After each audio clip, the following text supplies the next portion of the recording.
Sou da Igreja com a bendita paz do Senhor Jesus. Amém. Estamos felizes por estar na presença do Senhor nesta tarde.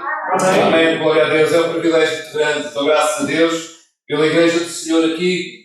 Tem sido um exemplo ao longo destas tantas dezenas de anos aqui, neste lugar, nesta cidade. Que o Senhor continue a abençoar os irmãos e que esta Igreja possa continuar a ser uma influência positiva aqui na cidade de Gaia, até que o Senhor venha buscar a sua Igreja. Aí, nessa altura, nós subiremos para a eternidade com Ele e ficaremos para todo sempre. Graças a Deus, conforme também o pastor Jorge Oliveira disse, dou graças a Deus também por esta parceria que nós temos, tido, colaborando uns com os outros em algumas situações. E graças a Deus, é bom nós termos irmãos nossos noutras comunidades e termos este bom relacionamento. É cristão e é bíblico que assim seja. Damos graças a Deus também, nesta manhã, o pastor Jorge esteve connosco, foi de bênção para a Igreja ali do Senhor, e obrigado por terem dispensado também este servo de Deus para estar connosco. E é uma alegria muito grande, um privilégio, uma honra poder estar aqui com os irmãos nesta tarde também e poder partilhar a palavra de Deus. Que o Senhor possa abençoar, dirigir e o Espírito Santo possa falar. Mais do que as minhas palavras, é aquilo que o Espírito Santo quer falar à vida de cada um. As palavras que saem da minha boca serão iguais para todos. Entrarão pelos ouvidos de cada um e serão iguais para todos. Mas aquilo que o Espírito Santo quer falar e falará à vida de cada um é aquilo que nós precisamos de ouvir. Então, independentemente das minhas palavras serem melhores, serem piores, mais bonitas, não tão bonitas, que nós possamos escutar aquilo que o Espírito Santo irá ministrar à vida de cada um de nós. Amém? Glória a Deus. Vamos abrir a palavra do Senhor da segunda epístola aos Coríntios, no capítulo 12.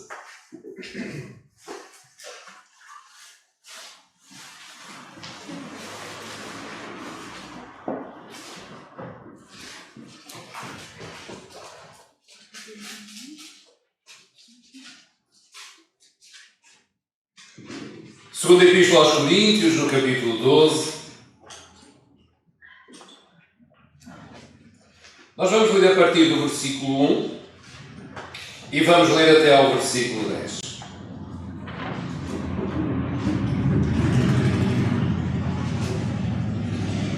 Os irmãos já abriram? Amém? Então a palavra do Senhor diz o seguinte: em verdade que não convém gloriar-me, mas passarei às visões e revelações do Senhor. Conheço um homem em Cristo que há 14 anos, no corpo não sei, se fora do corpo não sei, Deus o sabe, foi arrebatado até ao terceiro céu. E sei que o tal homem, se no corpo, se fora do corpo não sei, Deus o sabe, foi arrebatado ao paraíso e ouviu palavras inefáveis de que ao homem não é lícito falar. Digo assim: me gloriarei eu, mas de mim mesmo não me gloriarei, senão nas minhas fraquezas. Porque se quiser gloriar-me, não serei néscio, porque direi a verdade. Mas deixo isso para que ninguém cuide de mim mais do que em mim vê ou de mim ouve. E para que me não exaltasse pelas excelências das revelações, foi-me dado um espinho na carne, a saber, o mensageiro de Satanás, para me esbofetear, a fim de não me exaltar. Acerca do qual 3 vezes orei ao Senhor para que se desviasse de mim. E disse-me: a minha graça te basta, porque o meu poder se aperfeiçoa na fraqueza. De boa vontade, pois, me gloriarei nas minhas fraquezas, para que em mim habite o poder de Cristo. Pelo que sinto prazer nas fraquezas, nas injúrias, nas necessidades, nas perseguições, nas angústias, por amor de Cristo. Porque quando estou fraco, então sou forte. Vamos orar ao Senhor. Obrigado, Pai, por podermos nesta tarde estar reunidos para te exaltar e bendizer. Nós damos-te graças, Senhor, por tudo quanto já foi feito para a glória do teu nome, pelos cânticos, pelas orações, pela ceia, Senhor. Obrigado, meu Deus, por este tempo de partilha, deste tempo de comunhão. Pedimos, Senhor Deus, no nome de Jesus, para que o Espírito Santo possa falar e ministrar às nossas vidas e nós possamos escutar aquilo que Tu queres falar, aquilo que Tu tens individualmente para cada um de nós e que nós possamos guardar no nosso coração e deixar, Senhor, que esta boa semente que é a Tua palavra, ela possa germinar na nossa vida e ela possa dar fruto em nós e nós possamos levar esse fruto, Senhor, também a este mundo perdido, as almas perdidas, que eles possam ver este fruto em nós. Em nome de Jesus nós te pedimos e agradecemos. Amém. Para a honra e glória do Teu nome. Amém. Glória a Deus.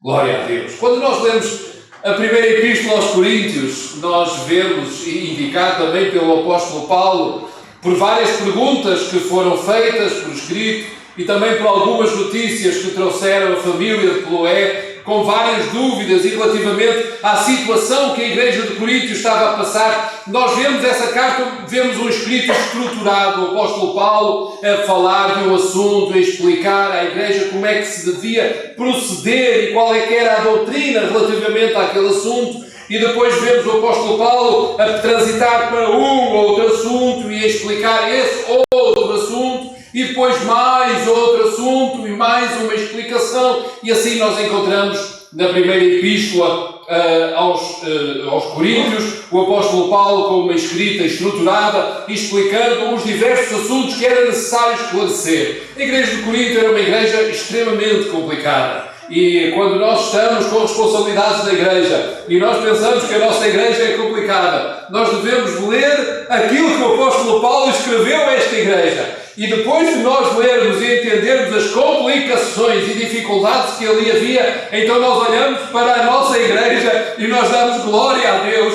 porque comparado com esta igreja, nós estamos no céu, meus amados.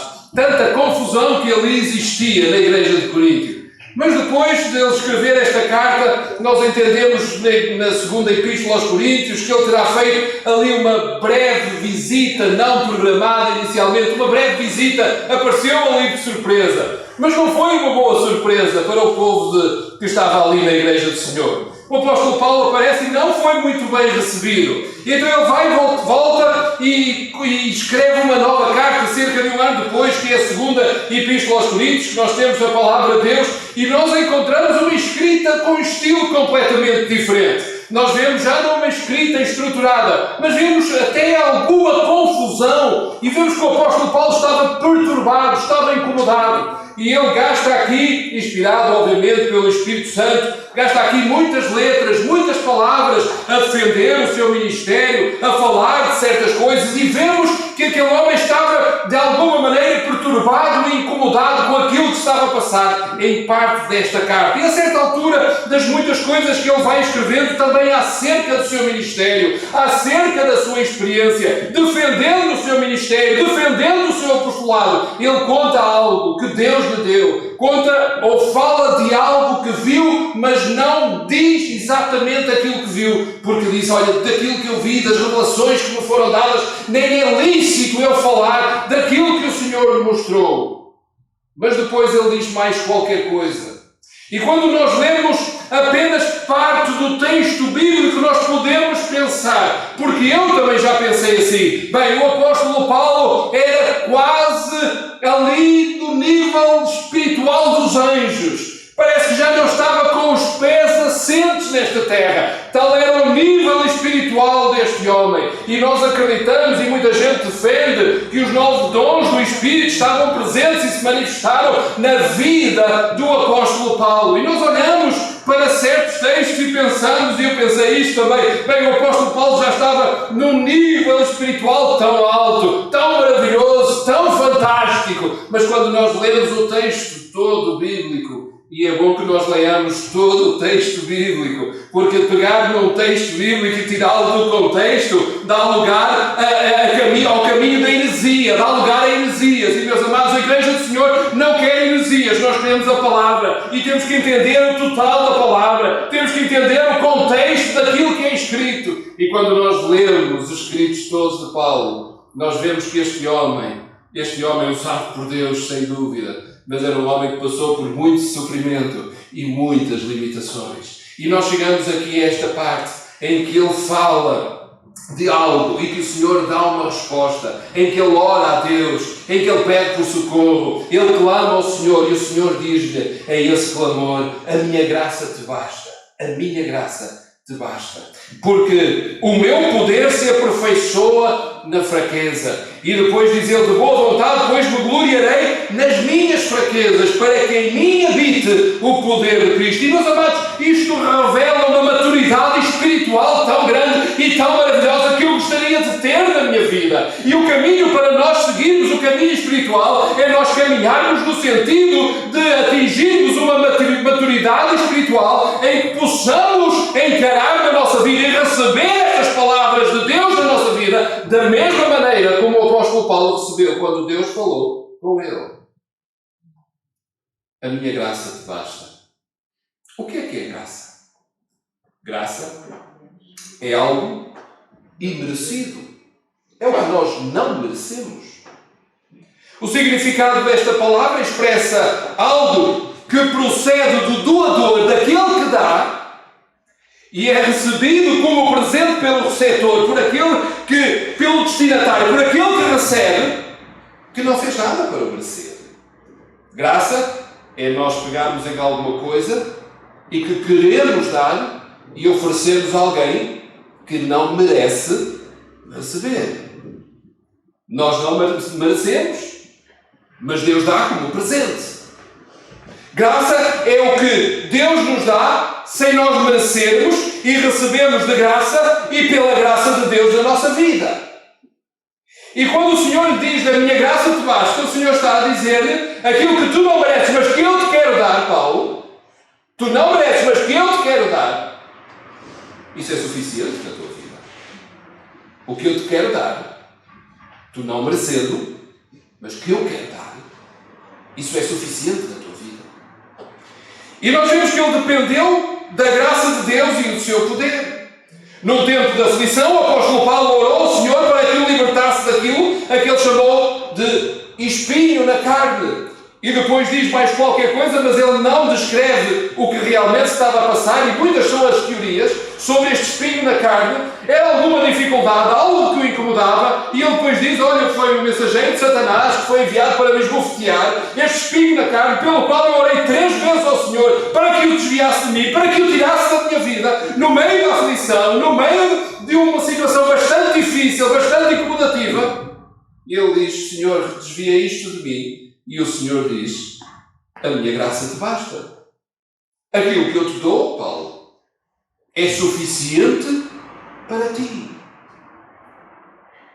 Aquilo que eu te quero dar é suficiente para a tua vida, a minha graça. Fala-nos da nossa dependência de Deus. Eu não sei se os irmãos serão como eu, mas provavelmente serão, porque na realidade o ser humano tem reações muito parecidas e entendimento muito parecido, porque somos feitos da mesma massa. Mas muitas vezes eu pelo menos, oro ao Senhor e clamo ao Senhor e digo: Senhor, tu tens que resolver esta situação e tens que me dar isto. E tens que arranjar uma solução e tens que responder à minha oração. E eu preciso que tu me livres disto, que me dês vitória, que me dês a solução, Senhor, eu preciso. Mas a resposta de Deus, tantas vezes na nossa vida, é: a minha graça te basta, aquilo que eu te quero dar é suficiente para a tua vida. Não aquilo que tu pedes, mas aquilo que eu te quero dar. E para aceitarmos isto da parte de Deus, meus amados, não é fácil. Para aceitarmos isto é preciso fé, é preciso crer que o Senhor está no controle da situação e que aquilo que Ele quer dar é suficiente para a minha vida. Para aceitarmos isto é necessário obediência, é necessário humildade, é necessário confiança na graça de Deus e no Deus da graça. E é este Deus da graça que nós pregamos e que queremos na nossa vida em cada dia. Esta é a mensagem bíblica, o Deus da graça, em que nós pregamos em que é necessário confiarmos no meio das lutas, das provas, das tribulações, da doença, do espinho na carne. Nós temos que confiar no Deus da graça e que a graça desse Deus é suficiente na nossa vida. E o apóstolo Paulo entendeu isto. E nós temos que entender: a minha graça te basta. E esta é a promessa que encoraja os seguidores de Cristo, independentemente das circunstâncias e dos sofrimentos. Porque quando Deus fala connosco, nós temos que receber essa palavra de Deus no nosso coração e temos que interiorizá-la na nossa vida. E essa palavra tem que fazer parte da nossa vida e temos que viver com ela. E a nossa vida tem que ser em função dessa mesma palavra. Porque se a palavra de Deus não estiver guardada no nosso coração e se a palavra de Deus não fizer parte da nossa vida, então nós não temos parte com Ele, nem comunhão com Ele. Porque rejeitamos a palavra e tiramos-la da nossa vida. A nossa suficiência veio de Deus. Apesar das nossas muitas fraquezas, o nome do Senhor é glorificado sempre que fazemos algo não pelas nossas forças ou conhecimentos, mas pelo poder de Cristo em nós. Sempre que nós não conseguimos, sempre que nós não temos forças, sempre que nós não temos conhecimentos, sempre que nós não podemos, mas nós clamamos ao Senhor e Ele opera através de nós, não é a nossa vida que é glorificada, não é o nosso nome que é glorificado, mas é o nome do Senhor que é glorificado através de nós. E porquê? Porque nós dizemos e as outras pessoas veem, e é bom que os outros vejam. Olha, o Ruben não consegue, o Ruben não sabe, o Ruben não pode, não tem forças, não tem conhecimento, não tem sabedoria. Olha, mas ele fez. Porquê que ele fez? Foi a graça de Deus, foi o poder de Deus que se manifestou na sua vida. E quando isto acontece, então o nome do Senhor é glorificado, porque não somos nós, é Ele em nós. E que seja sempre Ele em nós, para que o seu nome seja sempre glorificado através da nossa vida. Como é que nós podemos cantar? E os irmãos cantam também aqui, glória a Deus. Como é que nós podemos cantar? Pelo poder de Cristo em nós. Como é que nós podemos pregar? Pelo poder de Cristo em nós. Como é que nós podemos limpar a casa de oração? Pelo poder de Cristo em nós. Como é que nós podemos evangelizar? Pelo poder de Cristo em nós. Como é que nós podemos estar na portaria? Pelo poder de Cristo em nós. Como é que nós podemos tocar para o Senhor? Pelo poder de Cristo em nós. Meus amados, como é que nós nos podemos levantar pela manhã quando os problemas carregam sobre nós, quando as doenças estão sobre nós, quando as dificuldades estão sobre nós, quando as lutas são grandes? Como é que nós nos podemos levantar pela manhã com alegria para viver mais um dia? Meus amados, a resposta é pelo poder de Cristo em nós. Glória a Deus. O meu poder se aperfeiçoa na fraqueza. Então é quando nós nos sentimos fracos, quando nós sentimos que não conseguimos, quando nós sentimos que não temos forças, que não temos sabedoria, que não vamos conseguir, é aí que o poder de Cristo se manifesta em nós e se aperfeiçoa na nossa vida. E nós avançamos. E nós caminhamos passo após passo, passos de fé. Quando o viciado nas drogas, no tabaco, no álcool, na prostituição, na mentira, em toda a sorte de pecados, diz pela fé, em nome de Jesus eu não vou mais praticar na minha vida este pecado, em nome de Jesus não mais vou ser assim, não mais vou viver esta velha vida. Quando ele diz pela fé e procede em conformidade com aquilo que diz, com a sua fé, o milagre acontece. Porquê? Porque é o poder de Cristo que se aperfeiçoa na vida daquele que com fé confia no Senhor e busca esse poder para a sua vida. Então o milagre acontece. O milagre de Deus acontece. Próximo ponto, ele recebeu poder suficiente para tolerar o sofrimento. Paulo pediu e Deus deu-lhe algo superior. Ele pediu para o Senhor livrar daquele sofrimento, daquela luta. Por 3 vezes ele pediu: Senhor, desvia isto de mim, tira isto de mim, tira este espinho na carne, tira isto de mim. Mas Deus deu-lhe algo superior. Deu-lhe o entendimento de que a suficiência de Deus é melhor. A suficiência de Deus e a graça de Deus no meio da luta e da prova é melhor. E estar nas mãos de Deus e receber dele aquilo que Ele quer dar é melhor na nossa vida.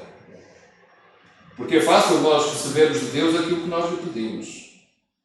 É fácil nós recebermos de Deus aquilo que nós achamos que precisamos e que pedimos em oração. Mas Deus deu ao apóstolo Paulo o entendimento de que a sua suficiência e a sua graça era superior a resposta à sua oração. E é melhor receber de Deus o que Ele quer dar do que recebermos aquilo que pedimos, que não é da sua vontade e que não faz parte do seu propósito para a nossa vida. É melhor recebermos de Deus o que Ele quer dar do que aquilo que nós pedimos e que não faz parte do seu propósito para a nossa vida. Os irmãos já pediram coisas que Deus não deu? Ou fui só eu? Quem já pediu aqui em oração coisas de Deus que Deus não deu? Eu creio que todos nós já pedimos. Eu já pedi tanta coisa a Deus que Deus não deu. Se irmãos querem se rir um pouco, na minha adolescência e primeira juventude eu pratiquei atletismo, desporto federado, fiz muitas provas e o meu sonho era ganhar uma medalha olímpica e eu pedi isso ao Senhor. Até hoje ainda não ganhei. E devo dizer aos irmãos que cada dia que passa torna-se mais difícil de ganhar uma medalha olímpica. E pedi outras coisas assim meias absurdas que o Senhor não deu. Graças a Deus que não deu. Porque eu não sabia que certas coisas que estava a pedir. E é melhor recebermos de Deus o que Deus quer dar. E nesta tribulação ele recebeu o poder de Deus suficiente para tolerar e vencer o sofrimento. No mundo tereis aflições. É uma promessa de quem? É uma promessa de quem? Nós gostamos das promessas de Jesus. Pois esta é uma promessa de Jesus. Mas é uma promessa que eu não gosto muito. E penso que nenhum de nós gostará. O Senhor Jesus prometeu que neste mundo teremos aflições. Ele disse que ia ser assim. E assim é a nossa realidade. É a realidade que Deus quis para nós. Meus amados, é a realidade de Deus para nós. É a melhor realidade. O que vem de Deus para nós é a melhor realidade. E no meio destas aflições, destas provas, destas lutas, nós vamos nos aperfeiçoando porque o poder de Cristo se aperfeiçoa na nossa vida. E vamos conhecendo a graça de Deus. E essa graça de Deus é suficiente na nossa vida. Aquilo que Ele nos dá sem nós não merecermos. E tantas vezes sem nós pedirmos porque não sabemos pedir. Aquilo que Ele dá, o seu poder aperfeiçoa-se na nossa vida. No meio das lutas, das aflições deste mundo. Meus amados, que nós possamos dizer graças a Deus por essas aflições, porque nessas aflições eu tenho visto o poder de Deus a aperfeiçoar na minha vida. Glória a Deus. O poder divino não pode ajudar nem usar o homem autossuficiente. Pois é. E hoje de manhã o pastor Jorge falava e mencionava em alguns evangelhos, creio por outras palavras, mas em alguns evangelhos modernos que pregam coisas, que ensinam coisas que não têm fundamento na palavra de Deus.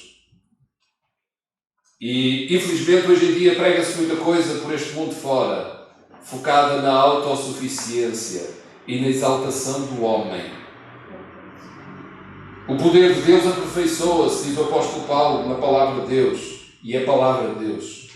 O poder de Deus aperfeiçoa-se, vejam lá os irmãos, na fraqueza. Então nós temos fraquezas. Nós temos fraquezas. Não vai tudo na frente. Não é só vitórias. Não cai tudo diante de nós.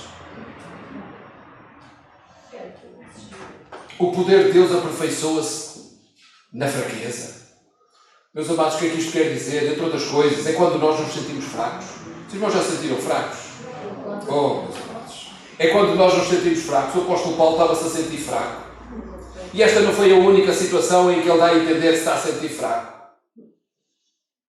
É quando nós nos sentimos fracos por nós mesmos. Fracos por mim mesmo. Fraco, eu, Ruben, fraco por mim mesmo. E vamos à sua presença. E nele confiamos. E nele depositamos a nossa fé. E nele esperamos que o poder de Deus se manifeste em nós. É nesta fraqueza bíblica, meus amados. Eu fraco, mas eu fraco na presença do Senhor. Eu fraco, crendo naquele que é forte. Eu fraco, colocando a minha fé naquele que pode todas as coisas. Eu fraco, pequenino e limitado, mas confiando naquele que tem todo o poder. E é aí, nessa fraqueza, em que nós clamamos àquele que é forte. A sua força vem do alto sobre a nossa vida e esse poder se aperfeiçoa em nós. Eu fraco, mas confiando naquele que é forte. Glória a Deus. Glória a Deus. Temos de saber parar e orar quando o Senhor diz não.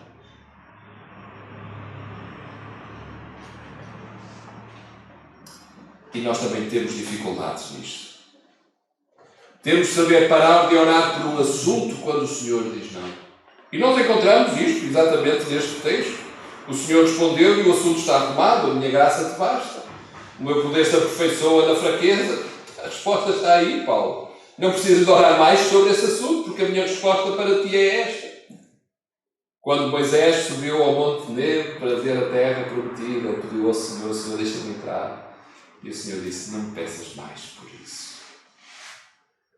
Vê o que eu vou dar ao meu povo, vê. Mas tu não entrarás na terra. Por vezes o Senhor diz não. E nós temos de saber parar de orar quando o Senhor diz não. Nenhum de nós gosta de receber o não como resposta às nossas orações.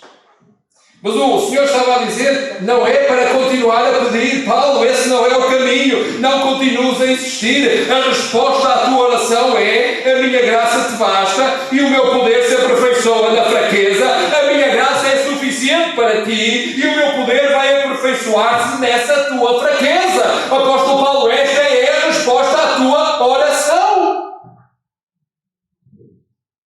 E nós aprendemos pela palavra de Deus que uma resposta negativa da parte de Deus não é o fim do mundo, nem é o fim da nossa fé, nem é a razão para nós voltarmos as costas a Jesus e dizermos não vou mais ao culto, não quero saber de Deus, se calhar Deus nem existe. Não significa que Deus não quer saber de nós. Não significa que Deus não tem soluções. Não significa que Deus não tem poder. Um não, meus amados, um não, quando vem da parte de Deus, sempre tem um propósito definido. E deixem-me dizer mais. Um não, quando vem da parte de Deus, é tão eficaz na nossa vida como quando Deus diz sim. Ou achamos que não? Quando Deus diz não, é tão eficaz na nossa vida e é de tanta bênção para nós como quando Deus diz sim? Pois é. Quando Deus diz sim, é de bênção para nós. Quando Deus diz não, é igualmente de bênção para nós. Quando Deus diz espera, é igualmente de bênção para nós. Glória a Deus pela resposta de Deus às nossas orações. Seja ela um sim, seja um não, seja uma espera, glória a Deus pela resposta, pela sua resposta, pela resposta de Deus às nossas orações. Que nós possamos escutar essa resposta. E quando o Senhor disse sim, nós glorificamos o nome do Senhor e alegramos na sua presença. E quando o Senhor diz não, nós alegramos na sua presença e glorificamos o nome do Senhor. E quando o Senhor diz espera, igualmente da mesma maneira, porque quando a resposta de Deus vem para a nossa vida, é Deus a falar connosco e é o melhor para nós. Que nós possamos guardar essa resposta e alegrarmos na presença do Senhor. E no último ponto que eu queria partilhar com os irmãos nesta tarde, fala-nos da glória da cruz. Algumas pessoas acham que passou de moda pregarmos a mensagem da cruz. Eu acho bonito, é um gosto pessoal, quando eu vejo uma cruz vazia, porque a cruz está vazia. Quando eu vejo uma cruz, porque a mensagem do povo de Deus é a mensagem da cruz. A mensagem que Cristo morreu pelos nossos pecados, verteu o seu sangue precioso. Mas não ficou na cruz, nem no sepulcro, ele ressuscitou e vive para todos sempre. Aleluia. O nosso Deus, o nosso Senhor, o nosso Salvador, Ele está vivo. Aleluia. Glória a Deus, Ele está vivo. Glória a Deus. A mensagem da cruz é uma mensagem bela, é uma mensagem de reconciliação, em que Deus reconcilia consigo o mundo pecador, em que a porta do céu foi aberta para que nós pudéssemos entrar na glória e ficar com Ele para podemos proclamar neste mundo a melhor mensagem de amor, porque não há maior amor do que que alguém dar a sua vida pelo seu amigo. E na cruz Cristo deu a vida pelos seus amigos, por nós. A glória da cruz. Paulo entendeu que este princípio completamente, e por este motivo ele não fazia como os falsos apóstolos, que se gloriavam nas suas próprias qualidades e gloriavam-se do que tinham, da maneira como falavam, da maneira como agiam. Ele gloriava-se não nele próprio, mas gloriava-se na cruz de Cristo. E em Gálatas 6,14 ele diz o seguinte: mas longe esteja de mim gloriar-me, a não ser, diz ele, a não ser na cruz de Cristo nosso Senhor, na cruz do nosso Senhor Jesus Cristo, pelo qual o mundo está crucificado para mim e eu para o mundo. Longe de mim gloriar-me, a não ser na cruz de nosso Senhor Jesus Cristo. Onde é que está a nossa glória, meus amados? Na cruz de Cristo. De que é que nós nos gloriamos? Na cruz de Cristo. O que é que nós proclamamos? Perdão, o que é que nós proclamamos? A cruz de Cristo. Ele orgulhava-se no Senhor, pois sabia que somente a Ele pertence toda a honra e toda a glória. Onde é que está a minha glória, meus amados? Onde é que está a tua glória? Na cruz de Cristo, na cruz do Calvário, onde Cristo perdoou os meus pecados, onde Cristo ofereceu a sua vida imaculada, sujando-se, tornando-se imundo com o meu pecado, com o teu pecado também, para que pudesse eu ter e tu também pudéssemos ter a sua santidade na nossa vida. O que é que aconteceu? A minha imundície de pecado foi colocada em Cristo na cruz e Ele crucificou ali a minha imundície de pecado, mas Ele em troca deu-me a sua santidade e santificou a minha vida. Então aqui eu vou gloriar-me na cruz. Esta é a minha glória, o que Cristo fez na cruz por mim. Onde está a tua glória, meu amado? Onde está a tua glória? Que ela possa estar na cruz de Cristo. Amém. Obrigado, Pai, por este tempo da Tua presença. Que a Tua palavra, Senhor, possa ficar guardada no nosso coração. E, Senhor Deus, se aqui se encontra alguém que está como Paulo, aflito, Senhor, no nome de Jesus, nós pedimos que Tu venhas em seu socorro e em seu auxílio. Senhor meu Deus, se for para curar, cura. Se for para libertar, liberta. Se for para dar vitória, dá vitória. Se for para crescimento espiritual no meio da luta, da prova, da aflição, cada um de nós possa crescer espiritualmente neste tempo de aflição e que nós possamos entender que a suficiência da Tua graça nos basta. E que, Senhor, quando nos sentimos fracos, nós possamos deixar que o Teu poder se aperfeiçoe nas nossas vidas. Em nome de Jesus te pedimos e agradecemos pela Tua glória.